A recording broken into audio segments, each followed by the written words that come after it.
she's a Pomona hoe. The type of chick that yeah, you know, living a mobile home. Yeah, she always talking this shit over the mobile phone. Hey, yo, how the fuck are you doing? Welcome here to the returning episode of Selfish Hour. And already starting off with so much energy. But before I introduce everybody up in the show, let me go ahead and notify you guys what you guys are listening to up on YouTube. Up on notify you guys up on Spotify and iTunes what you're listening to. Don't forget to subscribe. You guys can see I'm a fat fuck with 3 chins, giving up on life, sweating out Aunt Jemima. It's kind of hard to breathe sometimes, but it's not due to the COVID-19, guys. We're keeping it nice and sanitized over here. But what the Selfish Hour used to be was a hip-hop, punk rock, metal podcast. Now it's a podcast for all people that have a story, actors, vendors, anybody, tacos, food. You know, if you got food, bring it over here too, please. We're ready for you guys right here, man, and your stories. And go ahead and lead us up time, man. So go ahead, don't forget to subscribe to get notified what this is. This show is now sponsored by Moti Productions, Yoliedibles. Yeah. We got Don Juan's Dulces, and new to the family, the Wrestling Guy store, guys, which we will have an interview with next week on Tuesday the 31st, guys. So check that out right here, man. This show would not be possible without Dre.day A.K.A. from the Super Audio Network. Where can we go ahead and find you at, man? Back alleys. I'm no one to be found. Dark, ridiculous hours too as well. Go ahead and say hello to the guy giving you candies in the alley. Yeah. And right here we have our special guest co-host day one in the Selfish Hour right here, Rohblez the One. Where can we go ahead and find you at, homie? Rohblez the motherfucking one. You can find me on Instagram, ROHBLEZ_THE_ONE. Rohblez the One, ladies and gentlemen. Let's go, Camo.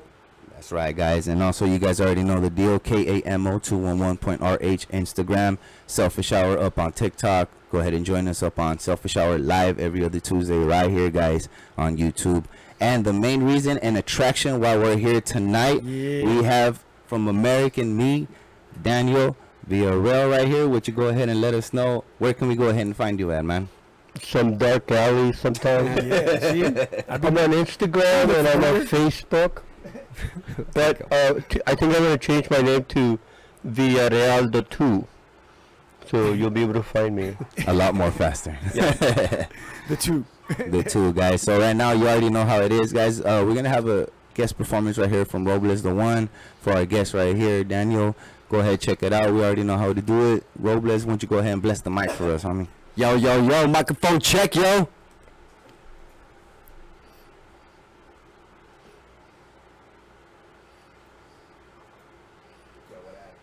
What happened? What happened? Did I mute that one too somehow? No, I don't know how to do that. I just played it before we started. Hold on. Y'all already see I'm already fucking up the whole thing right here.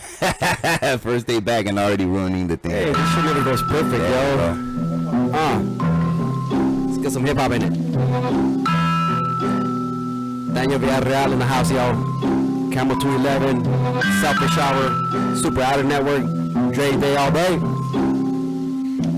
Yo, little hip hop to start the show. Yo, Rohblez the One here, creeping on a come up, running racketeering numbers, cold flow, Saddam the son of what's a mad scientist, the lab laughing, cooking summer, mind blowing, son of Sam, killing Graham, pulling guns up, stepping front up. Any shakes the best stop residue as it's supposed to get to do list full of bunch of cut off. We best run off before breaking funds off. Ass whooping in the from a tunnel vision on ya. On the sum up, characters we have in hand. Characteristically without a plan, I demolish man. No second hand, first round, a chance to have a glance. Better come prepared before you dealing with this crazy man. Understand I know I stand by any means. Normality, bumper what it seems. Can you believe this thing? A machine described as a human being killing dreams. It's reality, it brings exposes these fake ass queens, Cali King extremists with underground pieces. Not even Jesus can defeat this psychopathic demon when he's screaming, causing treason. Best believe it won't give him any fucking reason. Got a beacon on his demon, make a plate with open season year round. I don't fuck around, I go to town. Demolish mics are right in town. Jump on flight, and I'm mellow down, touching down. Hunting like a basset hound. Even in my city, hold it down. Microphone grip, choke it out, scope them out. Shots fired from this guy, live a fire. Walking through the shadows, then the darkness with a knuckle smile. I don't have to mention any names. It in my fuckers start to click. Followed by the banging motherfuckers acting wild. Listen, child, I'm a general, you're just a milestone. Step into my zone, get you choked out by this microphone. I'll be stoned and insane lyrics from this tear it down. Let alone he record his rap on the megaphone. Fuck a hook, fuck a chorus. I'm notorious, destroying it, kicking it down like Chuck Norris storming. I'm performing the competition that I'm storming. Keep your eyes open for this motherfucker named Rohblez. Chilling by the side, call it to on why I'm flight. What I gotta do tonight, turn the verse the afterlife. But despite the cries, many lives are petrified. Still gonna be murdering beats with every single line. I'm flying off the handle. People shit can't really handle. Microphone I like to strangle. Let it loose at different angles. Leaving my completely tangled. No way it could be entangled. Gotta strike a mental mammal. Strike a match to living candles. Why? Cause I'm killing this shit. I'm a flight with a risk and I fight with a fist. I night when I piss, go to right when I spit, or strike with a hit. Call emergency, brain split. We're living super found. Keep it underground the sound. Coming to your town, shake the earth when I touch the ground. It is fun upon the clowns, roaming on commercial run with no lyrical skills, trying to cheat the fucking clout. I'm on one of methamphetamine and on some lyrical shit that he even get your wife sprung. Come on, son, take a mental note. Let your eyes run, the price runs free to get your mind up like city nuns. Burn it out, now it's time to start a new beginning. Got me grading cause I'm spinning, microphone crazy chilling. Hands are feeling cause I'm feeling like a villain. Interfering, fuck your feelings and the meaning of your rap. Who's believing? Fucking whack ass rap, circus act on a tarmac where the real MCs at. I tell you where they at, standing next to me full frack, rolling with the best of them, annihilating city mass. What? Rohblez the one, yo. Daniel Villarreal in the house. Little puppet, yo. Camel 211, super out there. Let's get this shit. Hell yeah. Thank you, And thank you. there it is, Thank you, guys. A thank you. sample, a little nip slip of what real hip hop sounds like right here with Rohblez the one. What better way to start this episode than with the real one right here, Rohblez the one. He always invites me to every real hip hop event. It's only gonna be right to invite my boy right here, man. Thank you once so much again for having me over. What It's a you think, pleasure. Daniel, about that? What happened? What you think about my guy? Where am I? No. Thank you very much. I enjoyed that. You're very welcome. Yeah, most definitely. You're very welcome. So we're ready to go ahead and get this interview started with you right here, man, and we're super psyched up for this, man. So let's go ahead and start it off by before we talk about your amazing roles that you have participated in, let's get to know Daniel Villarreal. I watched you in a recent interview, and they grew up around Durango. Would you like to tell us about your childhood a little bit? Well, I'm from Texas, actually. My family comes from Durango. All right, Yeah, for sure. yeah. And I grew up in East LA. In East LA? How was Boyle your- Heights. How was your childhood right there, man? It wasn't peaceful, not at all. No, I came to Boyle Heights when I was 12, and right away I got into a gang, and then went to school for a while, and then I dropped out. Did you see that movie, Stand and Deliver? Standard, yeah, of course. That was one. Actually, I seen that a long time ago, and like once I started doing my homework around you, I didn't know that you were playing like one of my favorite characters, the Finger Man. Yeah. So in that movie, there's a part of Angel Mhm. that's kind of loosely based on me. Oh, no. Oh, really? Yeah. Oh man. That's Yeah. cool. You know that line about the books? Yeah. That's a real line. Yeah, that I told my teacher, because I couldn't even get the homeboys to see me carrying books, so I had to hide them. No, I feel you on that one for sure. Yeah. Damn. Nah, for sure. That's I crazy. couldn't let my friends see me in school either. I had to jump the fence. But you understand that one right there, man. Yeah, so I made it through part of the 11th grade, and then you know how they used to raid the lockers? Yeah, to check it out even. if you're in Yeah, there. so I had drugs in there, so I couldn't go back. Damn. So I just dropped out. I feel What you. high school was that? Roosevelt? Okay. Roosevelt. Yeah, and then I went to East LA College, and I lied. I told them I was 18. That's right. ELAC. Yeah, you That's lied. right. Go Elag. I was there too. And then I started going to school there for 8 years, and I got half the credits in 8 years. I was into photography. Yeah. I was actually That's gonna cool. bring that up right there. Was that Yeah. for like just your childhood, or you're still doing that today? I'm still kind of doing it, but you know, I stopped being that part of my life stopped being the main part of my life a while ago, but I still love it. What got you hyped up to go ahead and start doing photography right there at a young age? Well, the place where I used to hang out at when I was a kid, the director there became my mentor, and then one day he asked me what I liked, and I said pictures, So right away he got me cameras and built the dark room and showed me how to do photography. That's dope. Yeah. great. Then he gave me a job, and then he built a dark room, and then I was teaching the kids how to do it. And then he found a guy that took me under his wing, and he used to write for La Opinion. He did the music reviews. Oh, no way, La Opinion. That's yeah, old school. man. 10 That's real. cent a paper. That's how old I am. 10 cent a paper. Not for me. I used to sell for a quarter. Yeah, stack of them sell for a quarter. So he used to take me to all the concerts, and I would take the pictures for him. So I was like 16. For La Opinion, right? Yeah, That's tough. and so I was underage, so I never got credit for the photos, you know. You got half the credit. Oh man, I wish I had. I took pictures of like bands like Van Halen and Oh, nice. like those kind of bands from the mid '70s, Aerosmith. Running with the devil, Van Halen. yeah. My favorites right there. Yeah, it was Rock and great. roll at It its was great. peak. It's probably beautiful So- right there. That's awesome. So they got me into going to all the clubs, and then I got into punk rock. And I did a lot of the Chicano scene in the late 70s, early 80s. Mm-hmm. So my photos are actually archived at UC Santa Barbara, so they're free. People can access them. Yeah, and it's all like East LA punk. Oh, that's tight right there. Yeah, Yeah. we do hip hop, punk rock, and metal right here. So yeah, Cool. you speak our language Cool, right there. cool. Yeah. So besides the photography, what led you to start acting? Well, eventually people started taking pictures of me, and I ended up in front of the camera and performing. And at first I was doing like performance art. Mhm. So I hooked up with a group called ASCO. They're from the east side. And I toured with them for a little bit. And eventually that led me to meeting Ramon Menendez, who eventually became the director of Stand and Deliver. All right. Yeah. Was there anyone else that helped you get your foot in the door?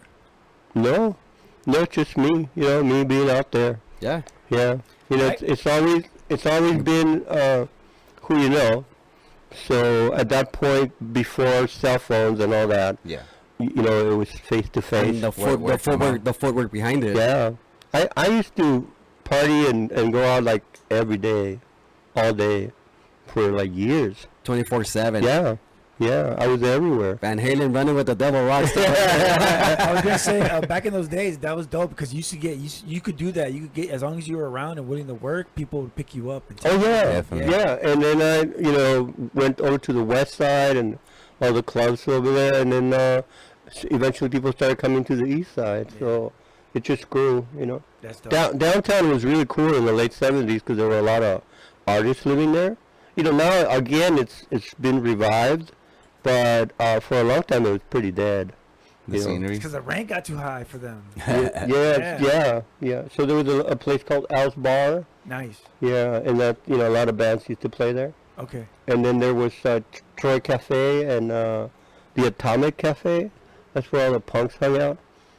It's really cool. What was your go-to bands that you usually went to go see, like yourself and stuff? Well, the main band that I took pictures of was the Brat. The Brat. Yeah, if you look it up on YouTube, I did the front and the back cover for their EP. Oh, nice. Yeah.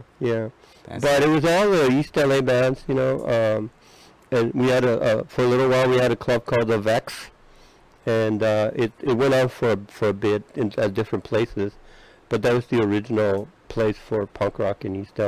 Oh, that's amazing right there, man. Honestly, that's cool that at least they helped you out to get your foot in there, because then you wouldn't have been able to. So when you were doing a stand delivery, were you like giving out tips and advice to like, oh, it's like this around here type thing, or what? Yeah, so what happened is that I met Ramon in '84, and then he started talking about he was gonna make this movie, and we were like, yeah, whatever, So finally he came back and he had a script, and once I read the script, I was like, oh man, we got to make this happen, So then I told everybody, that I knew that they had to be a part of this, and eventually they gave me a job working on the production. Oh, nice. So I was involved in a lot of it, like from locations to casting to, I was taping the auditions.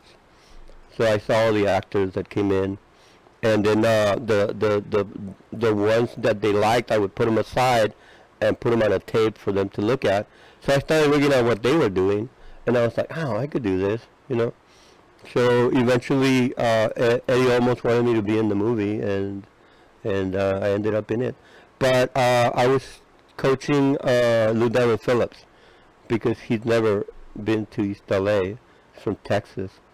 And there was another guy that had my part, the fingerman part, and I was hanging out with him in the hood, and it wasn't really working, so they replaced him with me, and he ended up playing Eddie's oldest son in the movie.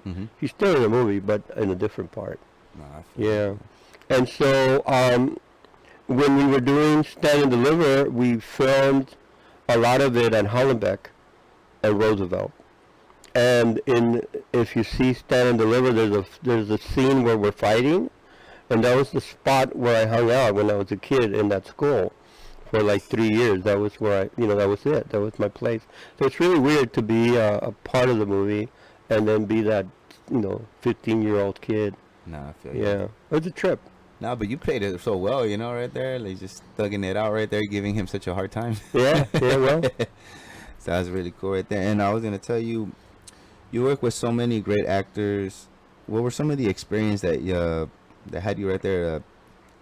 Let me see. You have so many great actors. What were some of the experience that standed out to you right there with all of those actors that you've been working with right there in the past? Well, one of my favorite was hanging out with Keanu Reeves. Yeah, how's that? Mr. Matrix himself. Speed? Yeah. That was a great when we were doing Speed, not Speed, Yeah, the drug. You get old school. Yeah. Yeah, we were on Speed all the time. We're watching Speed while 24/7. But Doing Speed. we were on the bus for like 9 weeks, so I got to hang out with him, and I gave him some of my East LA punk music, and at the time he was learning how to play the bass because he was in a band. I guess he still is. Yeah. Dogstar or Godstar? Dog something. So Dogstar or Godstar, one of those it's two. Dogstar. Yeah. It's Dog something. And he was learning how to play the bass listening to Fugazi, and that's like my favorite Fugazi's band. dope. Yeah. So it was great. It was great hanging out with him. He's like one of the sharpest minds I've ever met. You know how people think like he's goofy or whatever? Yeah. Man, that guy's smart. Oh yeah. His parents are. Oh, I'm gonna say. Never mind. Never mind. I was gonna say his parents are Asian, but They're like, Oh, man. I got a question. What was your family's reaction when you let them know that you were going to start acting? For real. Man, there's nobody in my family that did that before me, so they always thought I was weird, like, so it was just like, another thing. dope. But when the movie came out, we had the premiere at the Chinese theater, in Hollywood, at the big screen, and they were all like, wow. And it was freaky because I'd never seen myself So that big. Yeah. And everything changed after that, It's very odd. All right, man. Before we continue on with the rest of the interview right here, we're gonna do a little freestyle right here for you. Usually, since we got Rohblez right here, he can help me out with it right there. All right. We'll do a little Let's go. something, spit some bars. We're gonna play some of our sponsors beat right here to promote and let them know what's up with it. Also, I can't just have my boy have all the fun. I want to jump in as well. Right, Stuff like that, We're rappers. Yeah, we're rapping. Yeah. It's a rap thing. Yeah. Well, I couldn't tell. I'm tone deaf, so I can't join in. That's all good. I'm with you, brother. I rap to myself, I'm like not in public. Steve Martin. I'm like, You guys ready for this right here? We got some little freestyle right here. Camel 211 and Rohblez the One right here with a multi-beat. Shout out to our sponsors right here. Multi Productions. Yoliedibles right here. Thank you for everything right here. We got ourselves going Juan's Dulces and the rest of you got store. Rolling live, I get selfish. I will let me tell you how is it we ride. I can't just have Rohblez the One having the fun. Let me show you how we spit in that lyrical straight up gut. Out there shooting at you with points. Out there shooting straight up, no blanks. Tell you out there how do we do it. Out there, you gotta go ahead and realize. lies that deep down these straight up eyes. I cannot feed you nothing but the truth, not no demons in disguise. Only giving you lies. Pull a cover this shit and flies. Do this shit so crazy. I've done this several times. I enjoy this ride. Don't forget to subscribe to get notified, cause everybody knows we do this shit 7 p.m. live. Jerry's here, the image appears crystal clear. Engineer, bother mind, after travels through the ears. The atmosphere, around here, well I'm here, I'm a buccaneer. Taking up this, yeah, but a grip of the very intent today on my stratosphere. Loud and clear, fuck the cruise, I'm gonna be like pioneers, can't bear to hear. Rap premieres broadcasted in the northern hemisphere. Racketeer, blown out picture like chandeliers. Far and near, they disappear by me and near. Insincere, without any fear. Immaculate flow, blue brought up, that motherfucker like dominoes. Round the globe, I behold, no more that cannot be sold. I owe each of the blessing of flow. Making sure this gets it done. One of those blessings microphone, let it known. Heart of stone, can be cloned. Use his own. Backbone into the battle zone. But blown and physically grab hold of the industry and stranglehold. My heart is cold, so don't provoke. Tell you it's not a fucking joke. Quote unquote, Rohblez has motherfucking smoke. Rohblez straight that one. Now they let you know exactly how the show is straight up done, huh? Daniel, how is it we do? Up in East LA, yeah, he just showed you the news right there. Shit, standing delivery. Here we go, guys. Yeah. Yeah. Got a quick little preview right there with one of our sponsors, beats right there. Shout out to Moti. Thank you so much, man. Shout out Moti. And here we go, guys. Let's continue on. What was the next question right there you had, Rohblez? Shit. If you had a chance to work with any one actor, who would it be? Oh. Living Dead, Brando. Brando? Yeah. Brando. Why Yeah. Brando? Shout out to Brando. He was a little racist. Was he? Yeah. Was he? Yeah. I mean, I don't know. Go ahead. I think he was a great actor. Oh yeah. Yeah. Did you see Apocalypse Now? No. Yeah. I know it's a great movie. I have not watched it. Yeah. I need to watch yeah. it. Yeah, I don't think there's anybody else that was as good as him. I mean, it was amazing, The Godfather, but that's Yeah. that's a given. Yeah. Did you hear about well, he didn't have an audition.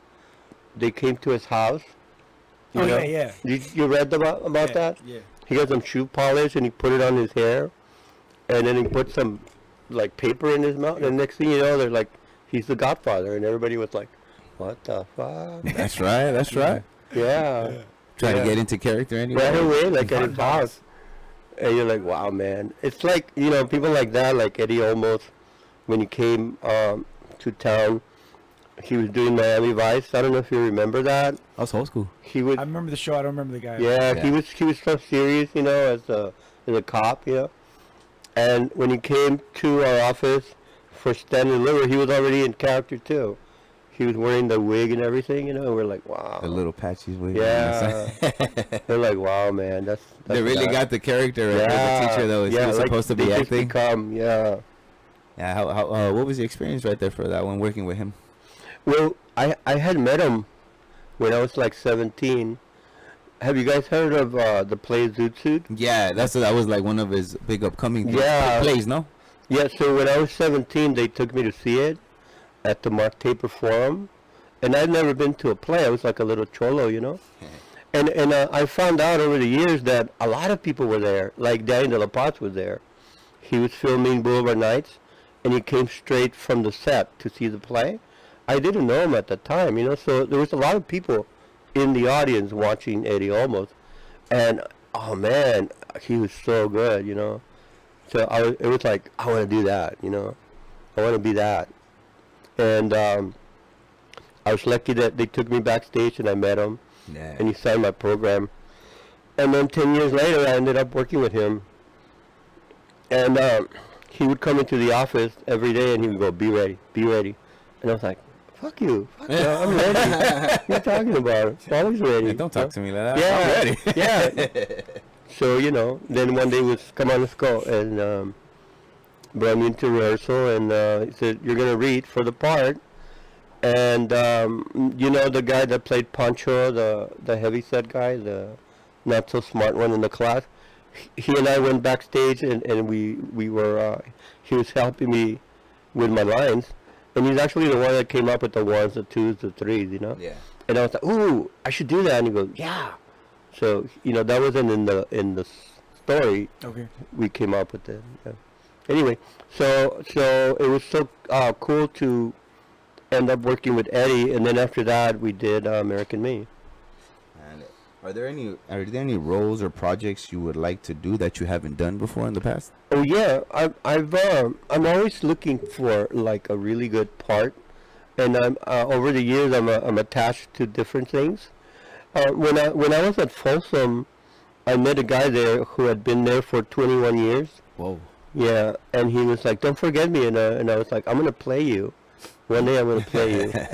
You know. So there's a couple of movies scripts of a guy that finally gets out. You know, like that part in Shawshank. You know, when they get released and then they don't know what to do with themselves. Yeah. You know. So there's a couple of movies that are like that I would play that part. So that's a cool one. And then right now I'm working with a friend where I would play the lead. I've never played a lead, you know, in a movie where I find out I'm gonna die. Damn. Yeah, and then I have to make, you know, do all my goodbyes and everything. Does it matter how you die? Well, you know, it's one of those, you know, terminal kind of things. Okay. Yeah. So, you know, it's not a happy movie, but Yeah. it'll be a good part. Yeah. Yeah, you got some very interesting roles right there. Whereas Rohblez. you got range, is what they say, right? I hope, yeah. They can't typecast you. Have you ever been offered a role that you refused? No. No. What happened is that there were no parts really, you know, and you know how the bad guy. When I first did Stand and Deliver, I didn't want to play a gang member because, you know, I was a punk rocker and all that. Yeah, for sure. And an artist, you know. But the part was important, so I did it. But after that, I didn't want to do that again. I actually wanted to do comedies. You know, I was a Woody Allen fan. And for a couple of years, I didn't get anything. So I finally said, okay, you know, I'll whatever. And then I started playing gang members again, you know. But that type, that character evolved over time into the, you know, the skinhead guys, you know, with the tattoos and the muscles. Yeah. Mm-hmm. And that's just not me, so I just got out of the game. So which character can you relate to the most that you played over your lifetime? Yeah, for real. Yeah, Little Puppet. Yeah. At that time, they were casting for Blood In, Blood Out, you know, and I wanted to play Crucito. Yeah. You know, but they were offering me Chewy, the friend, so I was like, nah. So I went for Little Puppet. Sweet. Yeah. There was actually another movie that I could have been in, but I picked this part. It's a good part. I mean, you know, when you do it, you don't know what's going to happen, you know, and what it's going to become. And that the scene, you know, the really difficult scene with the two brothers became like a thing that people do, you know. You don't know, like, that they're going to be going, don't look at me, you know. You know. Otherwise, maybe we would have changed the lines. Yeah. Yeah. Something more exciting. Get up, SM. Get up. Which one did you say, Rohblez? Was 12 or what? I was on 12, you're on Yeah, all right, 13. for sure. While filming American Me, did you think it would make such an impact and become such a classic over the few years? Well, I'll tell you, you know, when we did Stand and Deliver, it was such a positive film, you know. It made everybody feel so good and, you know, about our culture and our people and all that. And then Eddie almost came along and said, you know, we're going to do American Me. And I was like, ooh, why? You know, it's such a negative world. But I work in production. You know, that's how I started in Stand and Deliver, you know, behind the scenes. So I work in the planning of the films, you know, and for American Me, we did a lot of research and we had a lot of meetings. And one of the things I found out when we were doing the research was that if you know, if you get two babies and you put them side by side and you say this one is going to college and this one's going to prison, it costs the same amount of money. Oh, really? So somebody out there is deciding where we end up, and so that's why we made that movie. When we got to Folsom and we got our 300, you know, convicts who are our extras, Eddie almost was in the room. He said, "Raise your hand if you have a brother here, a cousin, an uncle." and all 300 have Wow. everybody. It's Systematically. It's systematic. That's what we're dealing. That's what we're dealing with today. That's what ICE is doing. You know, they're not deporting people. They're detaining them. It's the big money maker. And if you dig deep into that system, those for-profit prisons, Yes. the ancestors of these fuckers, should we say, Yeah. they were slave owners. Wow. That's what it is. History repeats itself, Yeah. in a sense. Yeah. In a sense, yeah, for real. And it's a very systematic bunch of assholes out there who are trying to get rid of us. And so that's why we made American Me. Yeah, I feel you on that one. I think it's an important film. It really is. It made such an impact on everybody right there, you know? Yeah, and initially people hated it, you know. No, I feel you on that one. Yeah. It was not very popular when it came out. Oh, no, man. Yeah. And now they teach it in School? colleges, yeah. Yeah, I that's how I found out about it in school and stuff. Yeah? Like that. Yeah, I was in Oh. high school when I found out about that. Right? Wow. How about you, Rohblez? I found out about my friend. Yeah? He let me the video. Which Old school, VHS? yeah, the VHS, old school Wow. VHS, yeah. You know, I every weekend I'm at a place called Frankenstein, you know, Yeah. and that's where I see people. Ever since I was a kid, I was trained as a community activist, and so everything I do is community based. Okay. And so every opportunity I get, I go out there and I talk to people, and every week somebody comes in and they say, "I just saw this movie the other day," or "I've seen it 100 times," and I'm Which like, part? You know, and I'm like, Hey, don't come at me like that. yeah, and I'm like, why? You know, what? It's such a part of our culture, and it's not a happy movie. You know. Yeah, no, Yeah. definitely not a happy movie. No, Definitely not. but people identify, you know, and relate to it. Mhm. I feel you during like that movie. There was like some confrontation going on, right? Well, what happened with American Me was that we had consultants. You know, we had real people that were affiliated, and they had their own beef with them. So things happened to them, and it was because of that, not because of our movie. But Oh, okay. Things happen. I like it. Yeah, They yeah, all they- died. They they- did. yeah. Things but do happen, though. they made it out like it was because they were working with us, but no.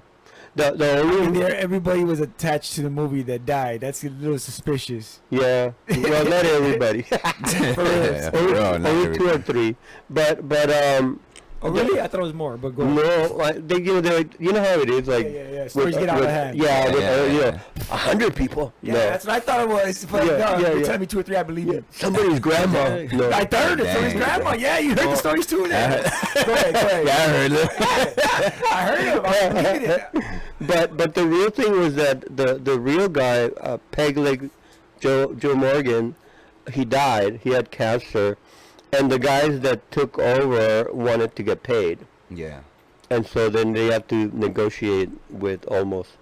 Oh, Yeah. That's good. So, And then there was the whole thing about, you know, Danny Trejo going public and talking about, you know, what he knew or whatever. yeah. But I tell people, well, it's his word, so, you know, if that's what he says, fine. But I'm not gonna, you know what I mean? I can't argue the point, you know. Yeah. I believe him only because his tacos are good. Hmm? I Oh believe yeah, I yeah, haven't tried them yet. I haven't Yeah. tried his donuts, but his tacos, legit. yeah. They're okay. All right. I gotta go try those right there. Here's one question right here that I have for you. What advice would you give to like new upcoming actors that are like trying to get into the scene and like what kind of advice would you give them right there? And go home. Unless you're rich, go home. Yeah. Oh, okay. It's Unless very hard. No, the thing is that whoever's gonna make it, nothing's gonna stop them.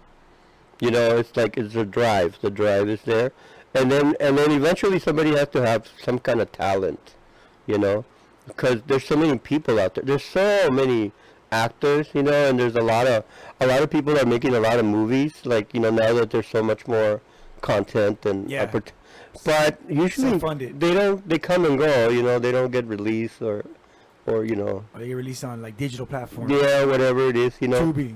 So Tubi. I usually stay away from all of that, you know. Oh, really? Okay. Yeah, You gonna I'm. do a Tubi movie? Do a No, Tubi movie? no, Okay. no, It's gotta be no. I heard you. No. No, I'm very supportive, and I work with a lot of people, and I encourage people, and I do a lot of stuff. You know, like I'm here. You know, I met you. You know, I was at Frankenstein, and you're like, yeah, I'm like, I'll do it, but then I'm very specific about the work Yeah. and what it takes, and if somebody really wanted to learn, it really takes a. I mean, it's like almost like you have to be born to it, you know. You have to have that, like, you have to have it in your bones, otherwise you're not gonna get it. Yeah. And what made you stand out for sure, you think will help out, was the photography and the passage. So you're angling, your perspective of things, you know, because clearly every picture has like a story to tell sometimes. So that, like you said, photography usually that's what it goes for. Right? Yeah, yeah. You know, as a professional, you learn a lot of tricks, and then a lot of people study. The only thing I liked growing up that I followed, that I did, was improv. Because improv makes you really quick. You know, you have to be Snap on fast. it. You know, they keep changing. Like, you're here, you're there, you're doing this, you're doing that. You know, you're in front of that, and then you have to just keep You gotta moving. adjust. You gotta make the adjustment. Yes, Yeah. So when you're on set, and then you quickly react to what's going on, to the actors, and at least for me, when you actually get to the real place, like Folsom Prison, it's like, you know, the script, you throw it out because it's a new reality. Yeah. You know, it's like like in here, it's running on a certain kind of energy, like your energy. That's everywhere.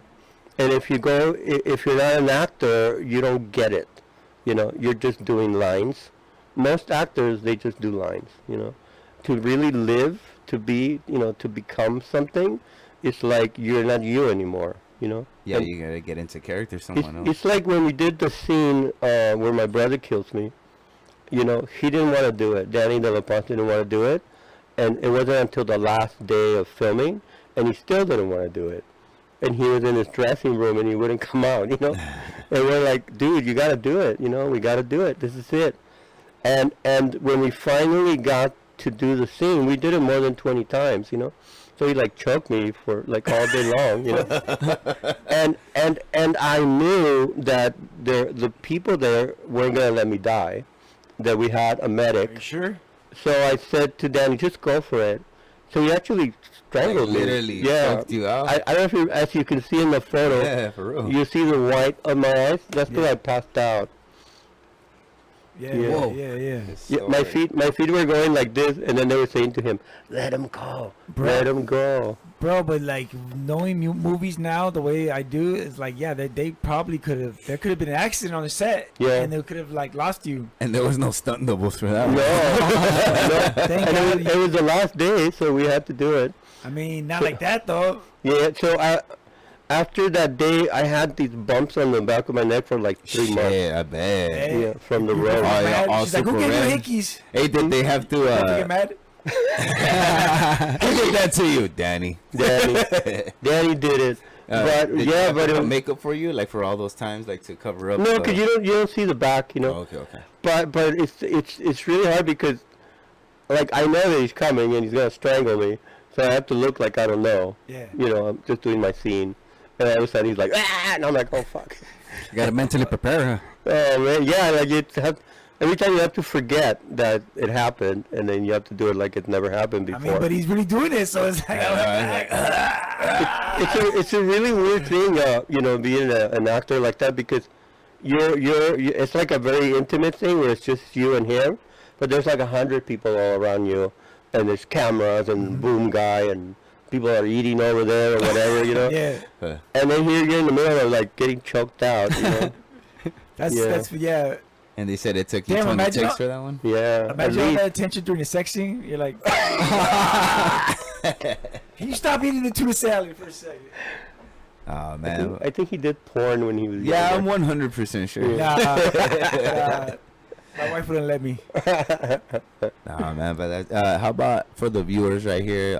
Any life advice you would want to give anybody? Like, what advice would you want to give, even to like your younger self or something like that? Well, I'm 65. I'm a senior citizen now, and I feel like I'm still like the 15-year-old kid, but I'm 65. But the longer you're around, the easier it gets, and then like things matter more or less, and then like you, at least I do, you notice what's going on around you, and right now, as Chicanos, we just lost Rui Acuna, who is one of the main players in the Chicano movement, and then we. This whole thing about Cesar Chavez came out. Yeah, for real. And Dolores Huerta.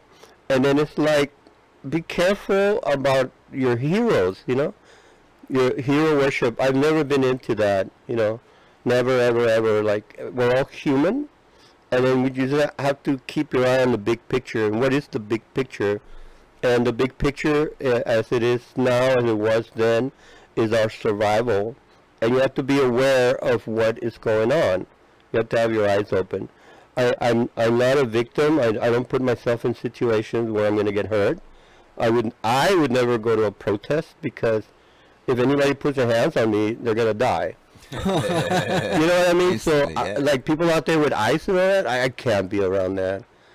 I can't be in a redneck bar, anything like that, because somebody's going to die, So you have to be careful, I haven't been in a fight since I was 17. I'm 65.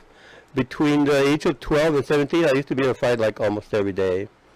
So it's like you put yourself in a situation and you can get yourself out. Yeah. Yeah. So I live in a very quiet neighborhood, and I'm the craziest person there. Yeah. So I don't know what else the best advice I right could there. say, as the guy says in American Me, open your eyes, vato. You have to have your eyes open. For real, or else you get stabbed after. Yeah. Or get excited. or maybe if you open your eyes, you get stabbed. Hey, Maybe. here's something I wanted to tell you in the movie. I think you could have made the tits bigger. They were uneven. I've seen them for years. Yeah, I was thinking about one of my ex-girlfriends. Shit, I'm And uneven. when I did that, I was like, oh. She was. Yeah, this one was a little smaller. Yeah, than the other. yeah. That looks right. Shit, it's backwards. It should have been the left. Yeah, you just close one eye and I go, yeah. Oh man, right there. Thank you so much right there. That was the interview questions that we had for you right there. Thank you so much for answering those. We still got like a few more questions. I like to cover first everything important right here and share your story, before we start asking like all the ridiculous crazy questions. Cool. Just like you and your in your area, you being the crazy person in your area, I'm actually the crazy one in my area too, right there. So I fully understand that one, Great. I'm chill. You wouldn't even notice he's there. That's how quiet he is. Right there. It's just mine.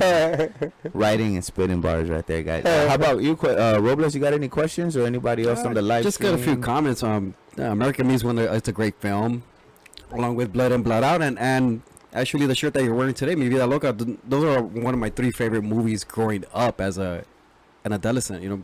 Yeah. Barely going into teenage eras. Those were my favorite movies, or Chicano movies type stuff.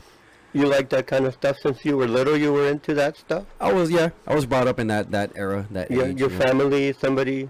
It's like with Eddie almost. Raise your hand. Like with your dad, your uncles. Yeah, my dad, my stepfather, Oscar Almaguer. Big shout out to my pops, yo. Yeah.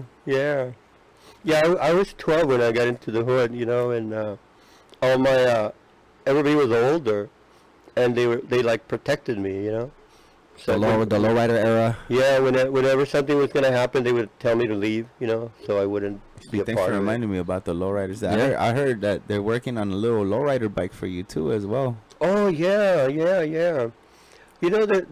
I meet so many people that do so much stuff, and I really appreciate all of it.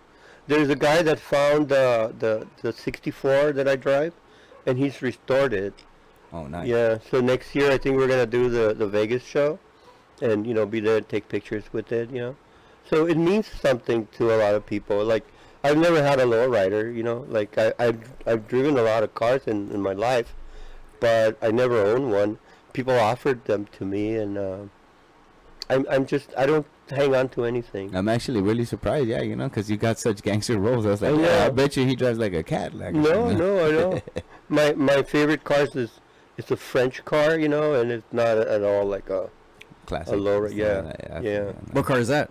It's called a Faso Vega. A Fossil Vega. Mm-hmm. All right. They're worth like a $500,000. Is it a coupe? Damn. Yeah, yeah. It's really beautiful. Check it out. Check it out. Better be. What year? Hey, it better be. Yeah, they're like in Bro, the, that in the price for real. 60s. Yeah, Okay. yeah. It's just the panel inside. It's just gorgeous. Yeah. Nice. And how about the lowrider bike? You've always had one, or like they just offered it to you right there? I've never had. Actually, we did a film. My friend and I, we made a film, and one of the prizes we won was a lowrider bike, and it's in storage somewhere. You know. Yeah. It's just one of those things. People ask me about, you know, did I keep anything from the movies? I'm like, no. Yeah, for real. Actually, I was gonna ask you that too. For real. No, I gave everything away. Yeah. It's funny because I'm around a lot of collectors, but I don't collect anything. You know. Nah, that's good. That's good. Yeah. I appreciate a lot of stuff. No. I love things. You know. I'm a sucker for reconstruction videos. Okay. You know, like I can watch somebody put together like a little Tonka truck. I'll be like, oh man, All right. like go on for 2 hours. I'm like, oh, you know. but I wouldn't own one. You know. Yeah. No, I feel you like that. I feel like my grandpa, R.I.P. He used to be watching bullfights all the time, the Mm. matadores and all that stuff, but he would never want to do it either. No.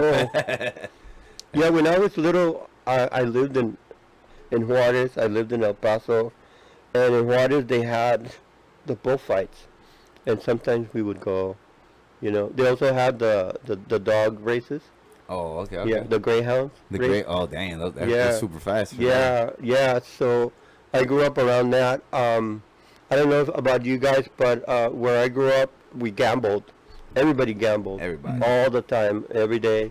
And I got into betting, you know, and since I was a kid, you know, football, but mainly the horse races. The horse races. Yeah. Those were the ones. Yeah, we used to pick up the daily racing form, and it was like a Bible. You like read it for like 3 hours. And what would be your, like, to go to? You just see the records. You look at the horse. The Everything. condition of the horse. Yeah. Who's the mom? Who's the dad? Who's the rider? Who's the owner? Where did he train? Who's the rider? You know, what kind of race is it? You know, like if it's on grass, if it's on a rainy day. You know, some horses love mud. Yeah. So it's just like a lot of stuff. And you win a lot all the time. You get. Yeah. Well, I won some. If you're a professional gambler, any kind of gambling, you only end up like in a year you make out like 4 to 10%. So it's not a lot, you know. It's like it's like it becomes like a job, you know. No, I feel you. Yeah. Nah, I Like feel I would never go to Vegas, you know. People go there to lose. Yeah, Yeah. yeah. You know, I tried it out with the gambling thing. I'm not like the biggest fan of gambling right Yeah. there. I just had a lot of fun, just being there. I actually just went there for what was that shit called? The Whataburger, huh? Yeah, Whataburger. I was really just there to go try that out. I've never had one. Went to Nevada to try a burger. Yeah, everybody's been talking shit. It's better than In-N-Out or whatever. I want to see what's up with it. Wait. So I did find out. You know. But that's literally all you went say no. for. Just for that. Yeah. Waste a little money, lose it real quick. I Alright. got 10 cents. The last 3 times I've been to Vegas, I win at video poker. Video poker. Yeah, like with everything in Vegas, it has to pay out after a certain point. Like 3% of the people win, and then when they win, they make it seem like it's real big. So you know, all the other 97% don't feel bad about losing. You know, but with video poker, like every 47,000 times it pays out. So eventually you will get the jackpot. So I would used to go and then wait till like 2 in the morning. And then go down, and I know people have been playing all day, and then I have to sit there for a couple hours and then win. Damn. Yeah, Hey, this is what you should have won if you stayed awake. yeah. and even then they come and they offer you drinks, or Of course. you know the ladies of the night come over and you know they try and distract you, you know, For to real. Hey, like, get out of here. I'm trying to win. yeah, you're like get away from me. Take a shower. Yeah. Yeah. But anyway, so in a life, like I'm 65, I've done so many different things. There's like it's like you're like different characters, and a lot of things that I did, like I go, oh yeah, I did that. Like I used to work for a stockbroker. Yeah, How was that? it was a trip. This is before, this is when they used to have the little ticker tape thing, and there were no computers. So I used to work 24 hours a day because you have to keep track of that thing around the world. Like the little paper thing, the numbers. And the guy that I worked for, he was like, give me this much money and I'm going to buy you some stock. And it was like $2,000. And even now, to me, $2,000, it's like, I'm not going to give you $2,000. Well, it's like coulda, woulda, shoulda. It's like if I had spent the $2,000, right now I would have a lot of money. Dang.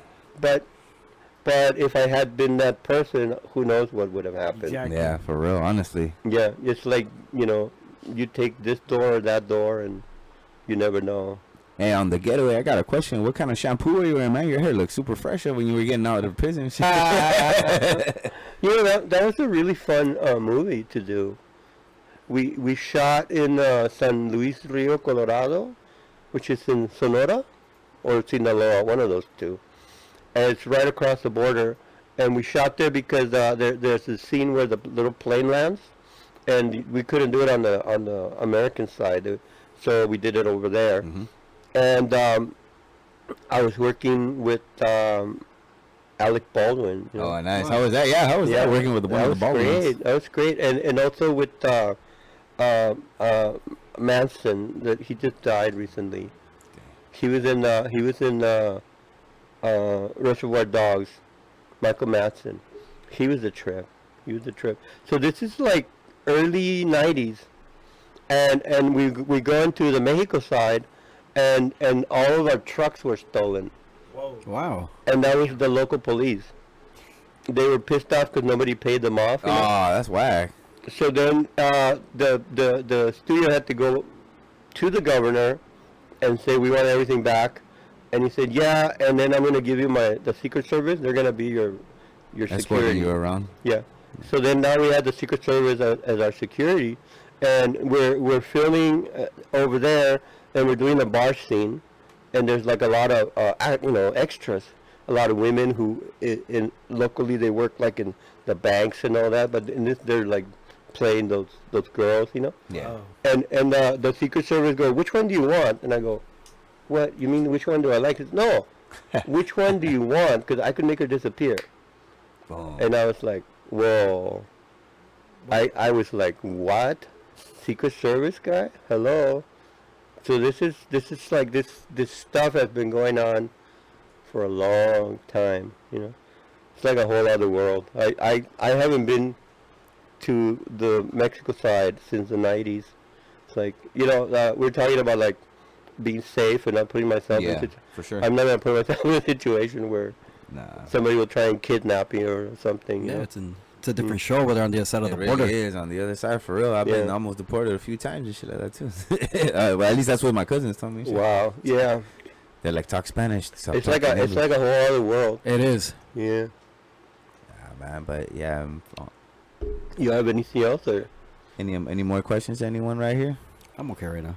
So tell me about Bell. What's Bell? Bell. Well, okay. So like Bell, it's a nice little area right here. A little further down, that's where I grew up at. Is in Cudahy, and that area, man, there's all sorts of fucked up. You get crazy people like me out there and stuff like that. Back then, in every corner in Cudahy, you're bound to see malt liquor on the floor, or it smells like malt liquor like a majority of the time.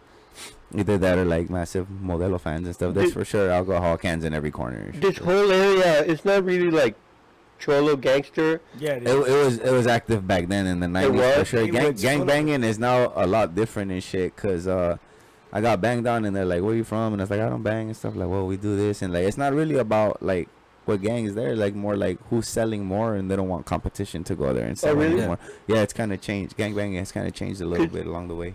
Cause I have my little merchandise, and one of the hats I have is the Somos Pocos Pero Locos, And a guy came over the weekend. He goes, "Oh, I can't wear that." And I go, "What do you mean you can't wear it?" He goes, "Yeah, if I go to to Mexico and I'm wearing that, I'll get shot. Damn. And I'm like, what, gangs? He goes, no, like cartel. Oh shit. Because they want to really know if you're crazy. Yeah, honestly, on some real And I'm shit. like, oh, I don't want none of that, you know. Oh no. I'll take a cholo, you know. No, I don't want no Steak cartel. trucha. Damn. For real. That's a Steak cool hat. sanctioned. And what do you call it? Yeah, man. Right here, I could assure you. I've told a lot of people before, mainly my mom. I told her like it was that one day we had to do laundry, and only shirt I had was my red Rolling Stone shirt. Oh man. And you can already tell just by seeing the color. Yeah. I told her like I can't wear this. Like we got no more clothes, and we gotta go now. Let's go to the bus stop. Like I'm telling you, I can't leave with this shirt on. People still think I was being dramatic. My mom thought I was being dramatic and extra. Next thing here comes in the bus stop, like, hey, where are you from? And it's like, I fucking, I like look dead my mom in the eyes, like, I told you. It's like, I don't bang. I don't like, well, why are you wearing like, I don't know, like after that, she's just like, let's go buy you a shirt, let's go Pro Club or like a white one and stuff. Yeah. You know that, like, being an American me, when I would go up north, right away they would go, oh, because I'm wearing blue, you know, and they're like norteños and sureños, and I'm like, this is really boring, you know. Bunch of I farmers. look good in that color, damn it. And you know, I'm like really mellow now, you know.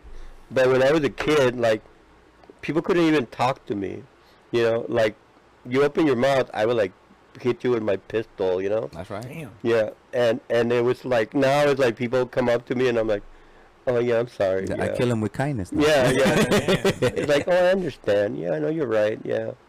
But when I was a kid, man, I was a terror. Nah, I feel you on that one. So, what decade was your era?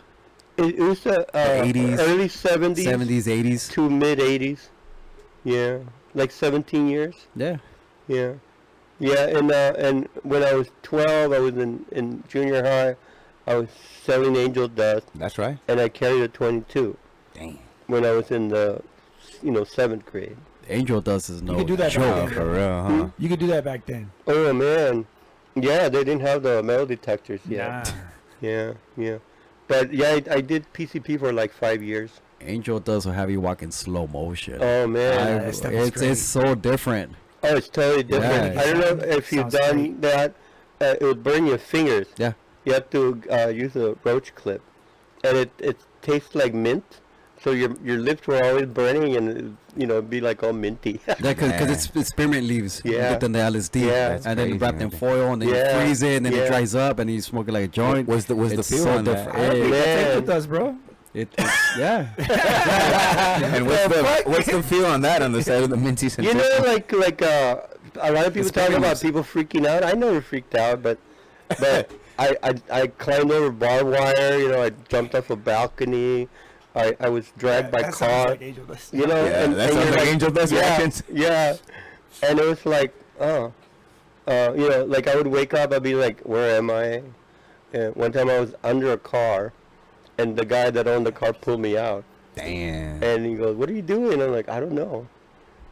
So it turns out there had been we had crashed a party, and I guess people were chasing me, so I just went under the car, and then Just fell asleep. yeah. It happens. Yeah, I'm tired. I'm just leaving this Take a random nap. ass. Yeah, so it was like in El Monte, and the guy gave me a ride back to East LA. Oh, that's cool. At least he was ready. Yeah. Shout out to that guy. Yeah. That was like the other side of Menace to Society. Wait, what do you say? I understood. I used to do that shit too. Yeah, probably. I've done that a couple of times, and both times it's fucked me up pretty fucking bad, bro. Oh Pretty man. fucking bad. Yeah, really? Yeah, this guy's got some fucking crazy stories. Oh I man. remember the first time I hit it, they passed it to me, and I took one hit, and as I'm passing it back, I'm falling back. Right away, they're like, Ah, wow. falling over, I hit the ground. Yeah. Bam. One, instant. one time we were in this hotel room, and then one of the guys freaked out, and he brought in his gun and just started shooting. Oh my Damn. And we were all laughing, and he was like, horrible. and we were like, ah. god. Yeah. Yeah. And luckily nobody got shot. Luckily, yeah. Good old Angel Dust. Yeah. Well. So, people have asked me if I guess maybe, is this family friendly? I don't know. Yes. That, they asked me if I had done heroin. Yeah. And I said, you mean by itself? Or mixed. Because all day long we went up and down. All day long. It's like, if you took speed or whatever, then you have to take Valium. Damn. And then it was the other way. And everywhere you went, you know that scene in American Me where they're doing the little balloons? Yeah. I used to do that. I was one of those kids, you know. Damn. And there were all these I back that up. there were all these motels near LAX Yeah. that where we would do it. And I remember one of them, they had like a table in the middle of the room with a big old thing like a bowl with pills and all kinds of drugs and This little cocktail. yeah. And I just would put them in my pockets, Damn. And then when I go back to the hood, like all the kids were waiting, like, man, we're gonna have a good time. And then you just took whatever, like you didn't ask what is it, just here, and you're like, Have fun. It's like, yeah, Let's go. let's see what happens. Yeah, for real. All right, man. That's all the time that we have right here on the All right. podcast on the live. Thank you so much, right there. Can you please let us know where can we go ahead and find you at, or like anything you got coming up where we could go ahead and see you in person? I'm on Instagram as LIL Puppet AM, like American Me, Little Puppet AM, and I'm on Facebook under Daniel Villarreal. And usually on weekends I'm at Frankenstein Collectibles in City of Industry. So there you can come by and hang out. Yeah. All right. Go ahead and let them know that you seen them on the Selfish Hour as well, right? Yeah. There. And enjoy the interview right here. And I don't do drugs anymore, so don't bring me any. Yeah, please don't. You can give it to me, but I'm about to say, I'll pass them along. I'll take him. all right, here, guys. Don't forget to subscribe up on YouTube, Selfish Hour. Follow us on TikTok, Selfish Hour, KAMO211.RH. On Instagram right there. Yeah, Rohblez that's the- your name on TikTok too? Yeah, God I did. damn, Damn brother. porno. How about you, Rohblez? Rohblez the one. You can find me on Instagram as ROHBLEZ _THE _ONE. Rohblez the one, ladies and gentlemen.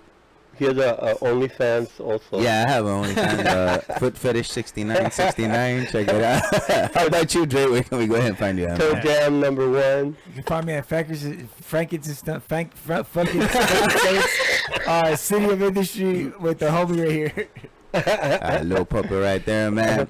Also, don't forget this show is sponsored by Moti Productions, Yeah. Yoliedibles right Yeah. here, which he drops them down. The Wrestling Guy store and Yeah. Don Juan Dulces, guys. Go ahead and check that out. Give our Heck team yeah. a follow. We're You- back at it. You don't Little have to puppet eat right the here. peanut butter. You can just rub it all over yourself. That's what he said. Yeah, you could do that too. Some Iggy Yeah, Pop but type keep it away shit. from- keep it away from that. Yeah, right. You guys have a great night. We'll see you guys on the next one with the Wrestling Guy store on the 31st, guys. Have a blessed night. Thank you. Peace. No. All right.